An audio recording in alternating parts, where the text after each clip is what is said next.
So the end grain herringbone cutting board. Now this is beech. I can buy it in metre or 2 metre lengths at my local hardware. I used, this is milled, but the problem is I can only get one colour wood. I can only get beech or pine. That's my choices here. But I glued them together in the herringbone pattern, and this is where I got started. You might have seen this clip on the other video, but I just thought anybody who's here looking now can see what's going on. So guys, as you can see, it's a little bit like wooden bondage. I don't know how this is going to work out. This is my first attempt at doing one. So, and most people do them square, and I've gone for this herringbone pattern. So we'll see how and if it works.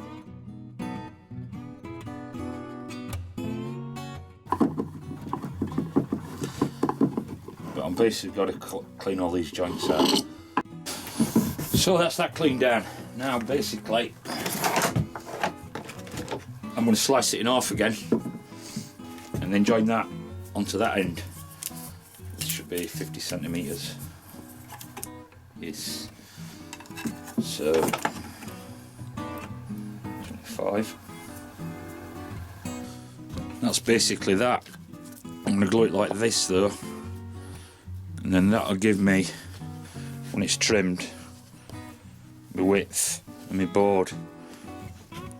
It's burnt a bit, that blade could do with a sharpen, but again these will be sanded off after.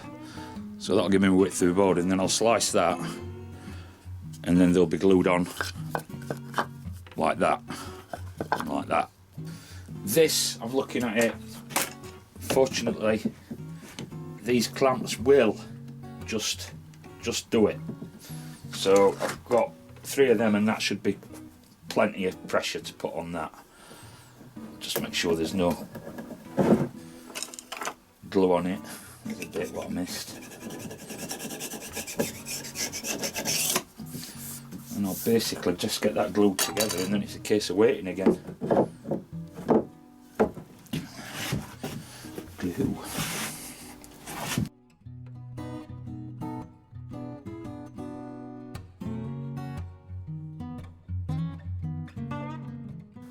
And hopefully she'll do. Obviously, while I was waiting for glue to dry on this, I made this. You've seen that. This, I didn't want to cut it and glue it up this morning before I finished what we're doing with that, due to the fact that, well, I had a lot of stuff in the way.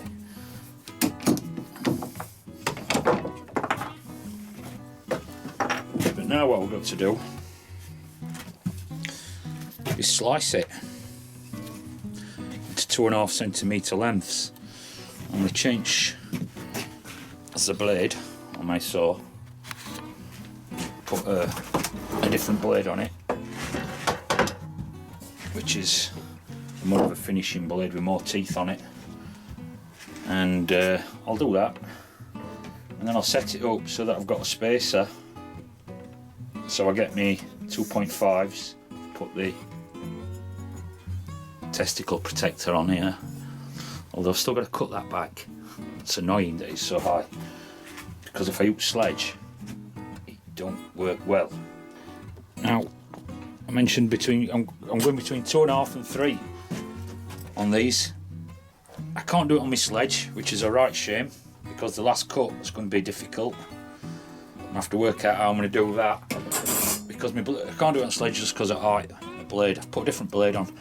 I've put a spacer on here so that I'm not trapping it against the fence, and we'll see how we go. There's still a little bit of pull out on these edges, which is annoying because that'll affect the overall look at board, but let's give it a go and see.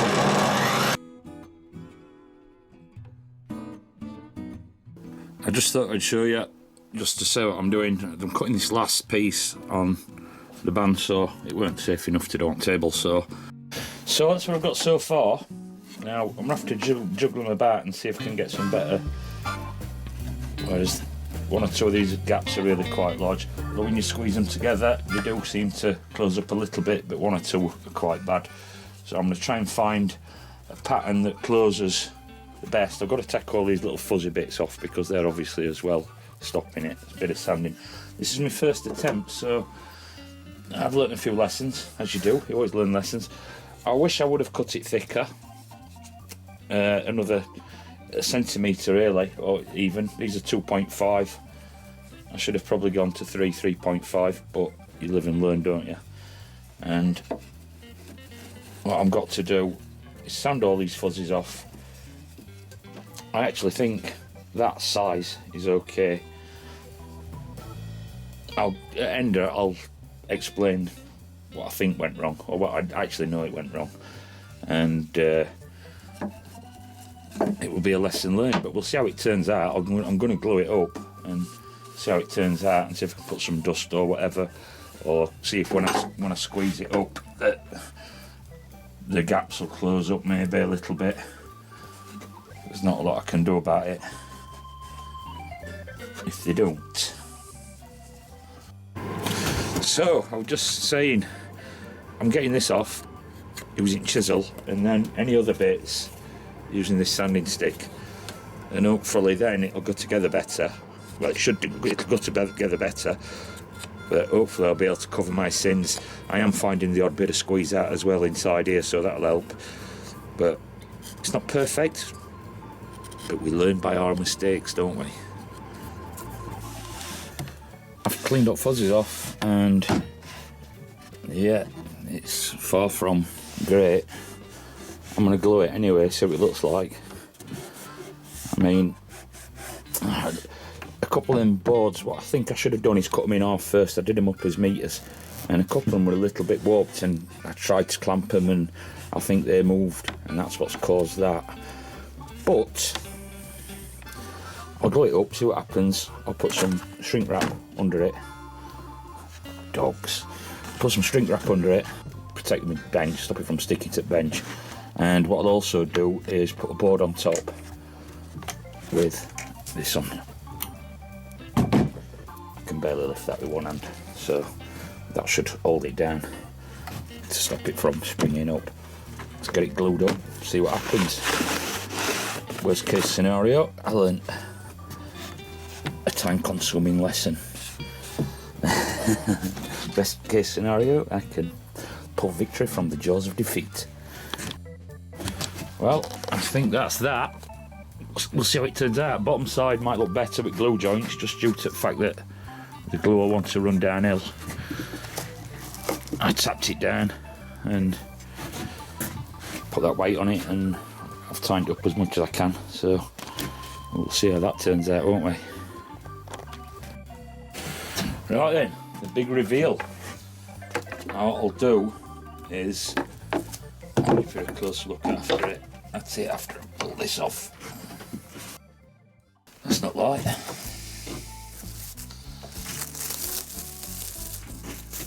Lots of gaps. Interesting what the other side's like.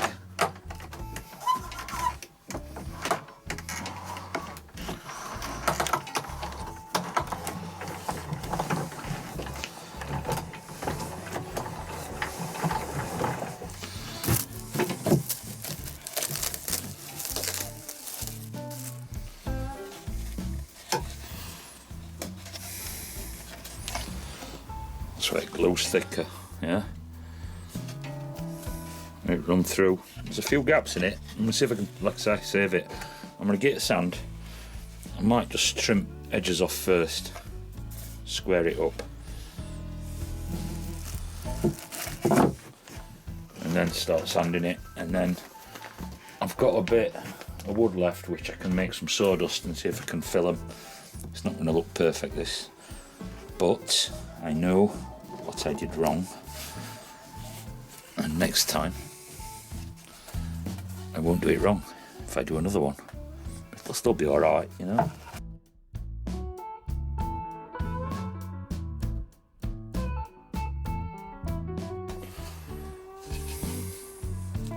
Look at the old belt sander I got.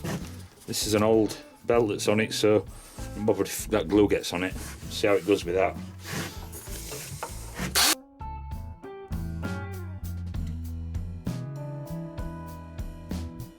After lots of sanding, I'm at that.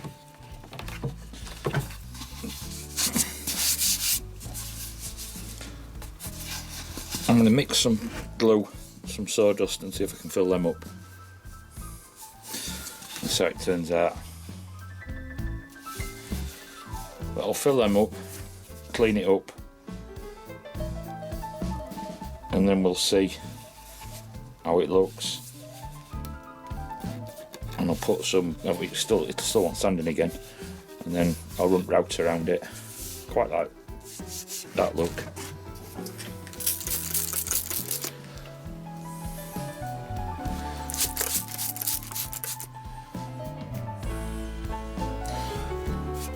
Just a shame about the holes I've got in it, innit? But that's like its best side. Just got myself some dust and glue.